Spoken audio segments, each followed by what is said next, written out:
Kan agak balik lagi ke yang pertama. Nih, Nah, bab berapa nih gua kasih pendidikan? untuk yang tadi menyebarkan, yang pertama tuh yang menyebarkan, berarti kan bukan Syekh Panji Gumilang yang menyebarkan. Loh, ya itu menyebarkan secara teknis itu dilakukan oleh orang lain, tidak dihendaki oleh Syekh. Nah, orang yang menyebarkan ini udah ketahuan loh. Udah, orang datang kok mengaku kok dia yang menyebarkan. Nah, kok Nah, dia ditahan nggak? makanya ada dua orang yang mengakui mereka yang menyebarkan. Oke, berarti harusnya mereka ini yang ditahan dong. Ya harus ya kan. Ya, oke, kita lanjut ya. Iya, Nanti oke. kan, paham ya? Ada, oke, paham. Ya? Ya, Oke, paham. baik. Sekarang kita masuk ke pasal 28 ayat 2 ITE. Di mana berbunyi, setiap orang dengan sengaja dan tanpa hak menyebarkan informasi yang ditujukan untuk menimbulkan rasa kebencian dan permusuhan individu dan atau kelompok masyarakat tertentu berdasarkan atas suku, agama, ras, dan antar golongan atau sara lah. Oke, kita mulai, kita bedah kata per kata. Setiap orang dengan sengaja, kembali lagi, dengan sengaja. Oke. Dan ini kan tergolong di dalam Undang-Undang ITE, masuk di dalam Undang-Undang ITE. Otomatis, kalau kita bicara penyebaran itu harusnya melalui Undang-Undang ITE, betul ya? Dengan sengaja, mungkin nggak Panji Gumilang mengerti tentang apa gadget itu? Handphone aja kagak pegang. Iya. Taruhlah nggak apa? Dari segi umur kita paham. Yang biasanya umur segitu udah nggak buta, udah nggak melek gadget gitu. Ya. Terus kedua, yang gue tahu ATM aja dia nggak pegang. Ya. Jadi itu kan sepengetahuan lo. Tapi kan, dan itu bisa dibuktikan oleh Panji Gumilang bahwa dia memang tidak pegang apa-apa. Iya. Oke. Dan tanpa hak. Menurut gua, dia punya hak untuk menyebarkan suatu informasi. Oke, menyebarkan satu informasi itu dia punya hak karena dia adalah selaku seorang pendidik di lingkungan pondok pesantrennya. Oke. Nah, kita bacakan. Yang ditujukan untuk menimbulkan rasa kebencian dan rasa permusuhan. Toleransi yang diajarkan. Ya, oke. Terus, sekarang kita lihat dari kata-kata yang dianggap bermasalah oleh Polri. Yang dia sebut tentang Al-Quran bukan kalamnya Allah, melainkan kalamnya Nabi yang didapat melalui wahyu ilahi dan sebagainya. Apakah dari kata-kata itu menimbulkan rasa kebencian? Yang dibenci siapa? Harusnya ucapan tersebut membuat orang-orang jadi benci sama Islam. Ada nggak orang-orang yang benci sama Islam gara-gara itu? Nggak ada. Bencinya sama Panji Gumilang? Bencinya sama Panji Gumilang. Mungkin nggak seseorang konyol sekali dia berucap supaya orang bermusuhan dengan dia, lalu benci pada dia? Nggak ada. Nggak mungkin. Ya kan? Artinya pasal tersebut, kata kebencian dan permusuhan tersebut ditujukan kepada antar kelompok yang satu dengan kelompok yang lain. Kan gitu. Nah, dia membuat ucapan itu tidak menimbulkan rasa kebencian. Ya kan? Dan kita merujuk kepada KBBI. Coba lu buka. Apa arti kebencian di dalam KBBI? Yuk. Arti kebencian dalam bahasa Indonesia. Yoi.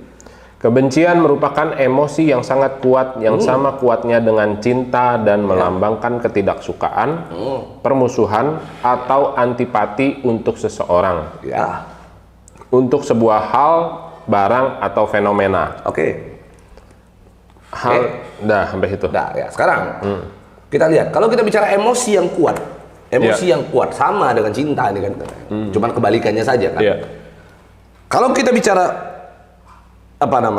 emosi yang kuat, di situ ada kemarahan, di situ ada ungkapan permusuhan. Harusnya hari ini tuh terjadi dulu tuh orang-orang yang saling tunjuk, orang-orang yang memaki-maki agama Islam, ya kan? Orang-orang yang membenci agama Islam, akibat dari omongannya Panji Gumilang. Baru unsur kebencian itu terpenuhi. Kalau unsur kebencian itu tidak terpenuh, tidak ada orang yang benci terhadap agama Islam akibat dari omongan itu, maka itu tidak bisa dikatakan itu. Justru dia selalu mengedepankan yang namanya toleransi kan? Iya, dan perdamaian. Dan perdamaian. Maka untuk pasal 28 menurut gua sulit untuk kita lekatkan di dalam kasus tersebut. Oke. Kalau benci terhadap dia mungkin banyak, tapi kan itu subjektif. Iya. Tidak masuk di dalam ranah hukum. Iya, betul. Ya kan? Itu subjektif saja antar orang di luaran sana yang benci dengan Panji Gumilang, ya wajar lah. Gara-gara Gua aja setuju. banyak yang benci kok. Iya. Iya kan? Betul dong. Bener. Emang MUI nggak banyak yang benci? Banyak. Banyak. Siapapun banyak yang benci. Iya. Kan begitu. Nah, maka itu subjektif, bukan akibat dari omongannya Panji Gumilang. Tuh, ya. Lalu kita masuk ke menyiarkan berita bohong. Iya. Oke, barang siapa dengan menyiarkan berita atau pemberitahuan bohong dengan sengaja menerbitkan keonaran di kalangan rakyat, dihukum dengan hukuman penjara setinggi-tingginya 10 tahun. Oke. Oke, itu menyiarkan berita bohong. Berita bohong apa yang disiarin? Oke, gini ya. Untuk kita masuk ke dalam logika hukum di sini, kita bedah dulu. Berita bohong bisa terjadi kalau ada apa? Ada pembandingnya kan? Pembandingnya itu adalah fakta, kebenaran. Gua mengucapkan sesuatu yang tidak sesuai fakta, itu disebut berita bohong.